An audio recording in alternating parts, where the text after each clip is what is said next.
So the issue with wheels on Bloodhound, it sounds simple. We've got a car, we've got 4 wheels. It's got to keep Andy off the dirt. It's got to give stability, so we've got to be able to steer. But actually, the biggest challenge for them is the speed. So at the speeds we're potentially going at, these things go around at 8,000 revolutions per minute. It's a huge amount of energy in those wheels, and it's just how they all hang together. So at Newquay, everyone saw the car running. We're on rubber tyres. They were exactly what you need for tarmac. Newquay Airport wouldn't have been that keen and would have left kind of big grooves down the track and stuff. It would have been a bit of a nightmare. But actually, you need the grip. So we were relying very much on wheel brakes at Newquay. So we needed the grip between the tyres and the tarmac to give Andy that deceleration, that slowing distance. Now in South Africa, we're on a desert. We've got a very hard surface, but you need a solid wheel. So the issue with a tyre isn't so much the fact it's a pneumatic tyre, it's actually holding it onto the rim. So very few people have run a tyre successfully over 400, so between 400 and 500 miles an hour. Actually, the bead of the tyre lifts off. As it lifts off, it deflates the tyre. So you end up with 4 flat tyres at 450 miles an hour, and it's very difficult. People have tried bead lockers, all these different clamping methods to do it. If you go back to what we're trying to do, we're not driving the car through the wheels. So actually, we don't need very good grip between the wheels and the desert. So actually, for us, just a solid metal wheel. And if you like, the tyre bit, the compliance, the squidginess is actually from the ground. And that's, if you like, where our tyre comes from. It's from deflecting the ground as the wheel runs over it. So with the wheel shape, we'd kind of come up with we actually designed the wheel just like it was the inside of a jet engine. And the wheel shape we came up with, working with Ron Ayres, his view was we needed to be a bit like a boat hull. So he thought the wheel would come up on the plane. So we had a V-shaped wheel profile. And the first time we tested that in South Africa towards the end of 2012, as it ran on the desert, that sharp V actually cut through the surface of the desert and got really damaged. So we made a trailer, call it the Mad Max trailer. We put 3 IBCs on it, those big cubic meter containers, put water in them to load up those wheels and drove it across the desert at between 40 and 50 miles an hour, just to see what it would work and do some trials and turning and stuff. But the very sharp V, that cut through the surface of the desert, and underneath the really smooth surface, there's a shale layer, so very fine rock, sharp rock, and that was cutting and damaging the wheel surface. So we stopped that and said, this isn't going to work. So we then went back the following year, and instead of having a sharp V, we'd made one wheel that was quite rounded, and another wheel that was almost completely flat. And we put one on each side of the trailer, and we literally did donuts. So we drove 100-meter diameter circles in the desert, and for a while on Google Earth it looked like somebody had been doing the Olympic rings. So you could see these big circles on a Haxine pan. And we did ones to the left and ones to the right, and then you could see which wheel worked best by how it basically stuck in the dirt. So the actual exact wheel shape, we had lots of ideas, but the only way you could find out is to try them out in the desert. And actually that's why this testing we're doing in South Africa this year is so important, because we haven't been able to test them at anything more than about 50 miles an hour. So actually we think the wheels will behave like a boat hull. They'll actually come up on the plane. So the faster Andy drives, the less contact patch there'll be with the desert. So at top speed, it could only be a couple of millimeters actually in the desert, and the rest of it's just skimming across the surface. So manufacturing is a huge deal. I mean, each of these wheels is colossal. So we're talking about nearly 1 meter in diameter. They're 95 kilos each. They're going around similar energy to what's inside a jet engine. So it's not something you can go down to your local tyre dealer centre and find a wheel or an alloy. So we were very fortunate to build a consortium that was managed by guys in Glasgow, Castle Precision.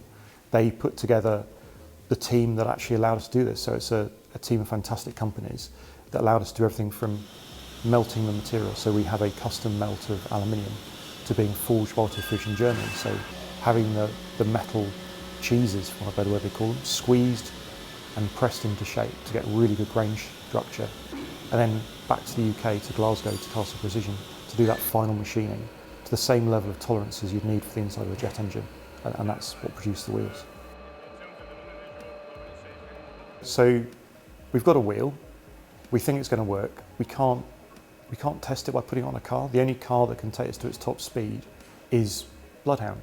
That hasn't run to those speeds yet. So to give you confidence, you have to try and test it. The nearest thing to our wheel is the inside of a jet engine. So think of a Rolls-Royce Trent. The core of that engine is the same energy as our wheel. So we're very fortunate working with Rolls-Royce in Derby in that they use one of their spin test rigs. So it's a test cell, a box that you put what they would normally put a disc in from a jet engine. They can spin it up to full speed. And we did that. So we took that to the top speed the vehicle could ever see to give us a safety margin. So that's spinning about 10,500 revolutions per minute. So 55,000 radial G.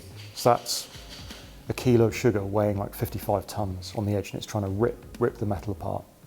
Now with us, we thought, so we strain gauged it, we put a load of instrumentation on it, and actually this whole test is to validate our models. So it's the only time we're going to actually instrument this wheel to be able to see it at full speed. How much does it stretch? Well, it stretches nearly 3 millimeters. So as it goes along, it's growing by 3 millimeters just from the forces on the wheel. Now, the one that surprised us was how hot it got. So when they do a turbine or a compressor stage at Rolls-Royce, they run this chamber in a vacuum. So you've got all these blades and it's churning away and it will get very hot. Look at our wheel, we've got a completely smooth wheel that shouldn't have any issue at all. So they just ran it at normal air pressure. Within 3 seconds of spinning up to speed, just our smooth wheel shearing against the air, the surface of the wheel got to 90 degrees centigrade. So nearly boiling point just from going through the air. And it's stuff like that that makes this product fantastic. There was all these things that the unknowns that keep cropping up, but no, we were amazed that not only the wheel stretched completely within prediction, but we didn't think it would get that hot. So if you can imagine you've got a wheel that is, say, 95 kilos, rotating around the speeds we're going at, balance and wobble, so on your car they put weights on it to balance where your valve is. We don't have that, it's just a wheel. But the level of balance this has to be done to is phenomenal. So we have this wheel with its hub assembly all put together. That has to be a better balance, 3 times better than the inside of a jet engine. It's similar to what a CD or a disk drive would be. It's the technical term, it's G2.5. So it's the acceleration of it is 2.5 millimeters per second.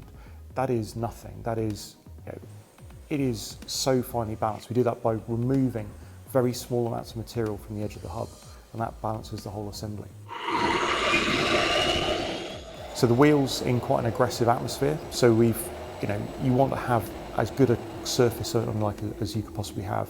So what we're worried about, the thing why we've chosen this aluminium we've used, is that we actually did some gas gun trials. We actually took some chunks of desert and we fired them at different types of material, different types of aluminiums, to find one that doesn't crack. Because the last thing we want is a wheel cracking. So to help us prevent that, the outside of the wheel surface is what's called shot peened. So you basically take lots of little beads and it's like hammering the outside of the material, and it gives it a much harder coating that makes it more resistant and it's less likely to crack. Actually, when you think about it, when we start running the car, if we did get little nicks and bits of damage, actually the car itself running over that surface in effect will shot peen its surface as well. So what they found with Thrust SSC was the actual outside wheel surface healed itself. So the aluminium moved and filled any defects just by the fact of running on the car.